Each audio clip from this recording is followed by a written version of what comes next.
Hey guys, sorry it's taken me so long to get this video up, but I've got a special treat for you today. Now Queenslander asked me to do Killpatrick Oysters for him a couple of weeks ago, so I've asked Joel to come in today to show us his very well-known recipe for doing Killpatrick Oysters.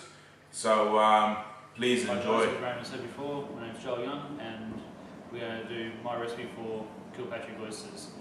Just to run through the ingredients here. Got some applewood smoked bacon we've already cut into lardons, some Worcestershire sauce, Tabasco, black pepper, tomato juice, and some beautiful Pacific oysters here. So now we'll head on and make the sauce. So tomato juice, so 2 tins of 170 mils each.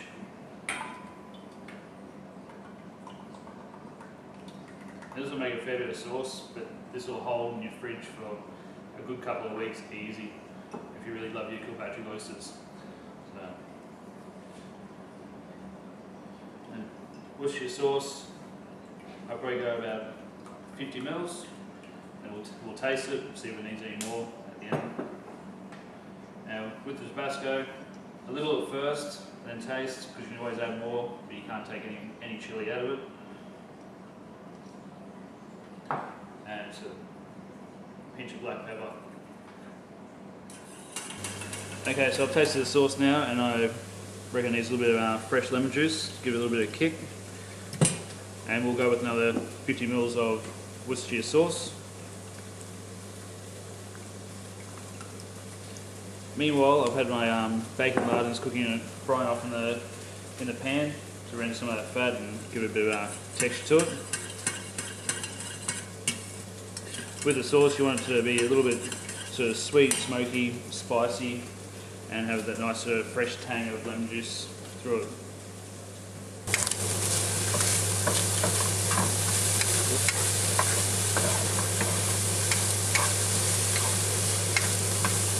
So with the bacon, rendering out the fat, gives some nice colour and some nice crispy crunch to it. The oysters later. Okay, here I've got a tray with some elf oil on it just to hold the oysters, keep them upright while we put them under the salamander. Okay, now the bacon's fried up quite a bit now, it's got a nice brown, crispy sort of colour to it, and most of the fat has been rendered out of it. And we're going to top our oysters with it now. Okay, with the oysters, don't need a whole lot of bacon, about a teaspoon or so each. Just to add that sort of smoky, crispy flavour to the oyster as it cooks in the sauce just a little bit.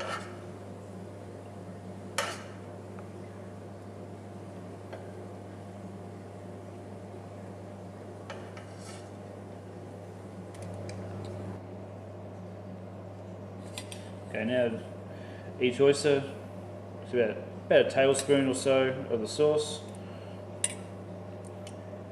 Just enough to cover the oyster and a little bit of the bacon.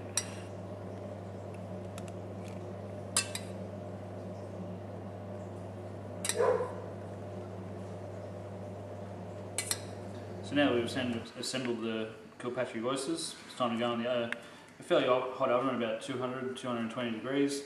You don't want them to be in there for too long, just want to sort of crisp the top and warm the oyster through.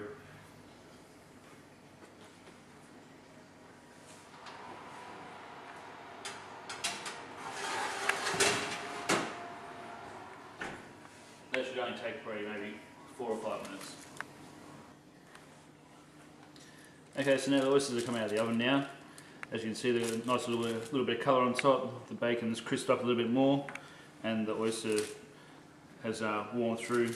Probably cooked about maybe halfway through, like you'd have a scallop, about medium rare.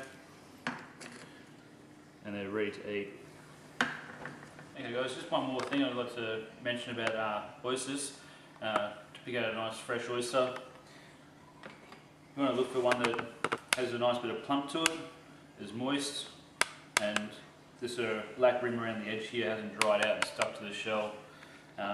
One more thing also, just to double check your oyster, if they've been done, they should have cut the oyster away from the shell and flipped it over for presentation. So and should smell like a day at the sea.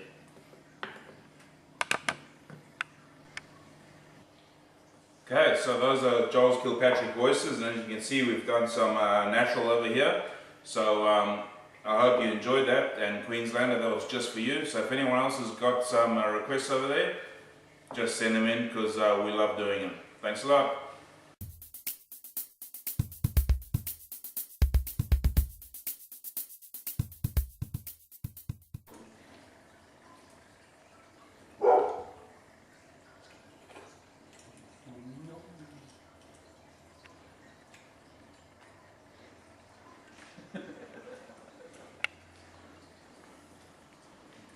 I'm all my dad.